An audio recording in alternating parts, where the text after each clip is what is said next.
ہدایت کے لیے پروردگار عالم نے انبیاء و مرسلین سے قبل خود انسان کے وجود کے اندر کچھ ایسے احساسات، کچھ ایسے حقائق رکھے جسے فطرت کہا جاتا ہے۔ دوسری اہم ترین عامل انسان کی ہدایت کے لیے خداوند متعال نے رکھا ہے وہ عقل انسانی ہے۔ عقل انسانی کو اسی لیے کہا جاتا ہے عقل رسول باطنی کہا جاتا ہے۔ امام حسین علیہ السلام نے فرمایا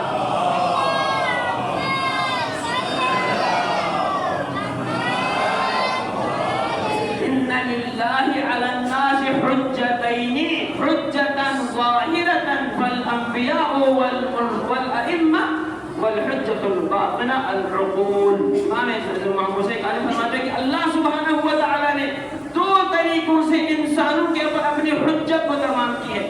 ایک حجت ظاہری کے ذریعے سے، حجت ظاہری انبیاء و مرسلین علیہ السلام کے ذریعے سے انسانوں کے اوپر اپنی حجت کو تمام کر دی ہے۔ دوسرا انسانی فطرت کے اندر، انسانی وجود کے اندر خداوند متعال نے عقل جیسی نعمت عطا کی ہے۔ اس عقل کی نعمت کے ذریعے سے انسان کو خداوند متعال نے یہ ہدایت عطا کی ہے۔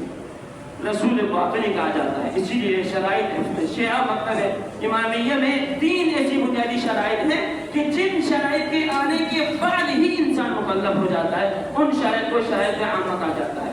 عقل، بلوغ، قدرت۔ انسان اس وقت تک مکلف نہیں بنتا کہ جب تک کسی انسان کے پاس عقل نہ ہو۔ مجنون کے اوپر کوئی شرعی احکام ان کے اوپر لاگو نہیں ہوتا کیونکہ وہ عقل کی نعمت سے محروم ہے۔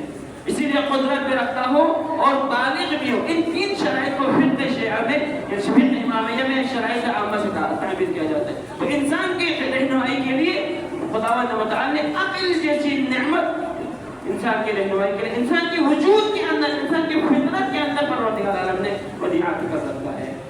جب سوال کیا معصوم سے مولا عقل سے مراد کیا ہے، امام جعفر صادق علیہ السلام سے جب پوچھا گیا مولا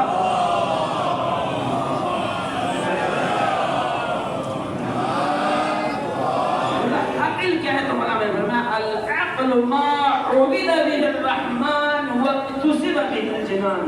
عقل وہ الہی نور ہے کہ جس کے ذریعے سے خداوند متعال کی عبادت اور بندگی کی جاتی ہے اور اسی کے ذریعے سے جنت الفردوس کی نعمتوں کا حاصل کیا جا سکتا ہے۔ وہ روشنی، وہ عقل خداوند متعال نے خود انسان کے وجود کے اندر رکھا ہے۔ یہ ہو گیا جی انسانی ہدایت کے لیے خداوند متعال کا انتظام خود انسان کے وجود کے اندر ایک فطرت کے ذریعے سے، دوسرا عقل کے ذریعے سے۔ اب تیسرا مرحلہ آتا ہے کہ ہدایت تکوینی۔ پروردگار عالم نے تکوینی کے بعد تشریعی، اسی انسان کی ہدایت کے لیے انبیاء و مرسلین علیہ السلام کو مبعوث برسالت کیا، اسی انسان کی ہدایت و رہنمائی کے لیے۔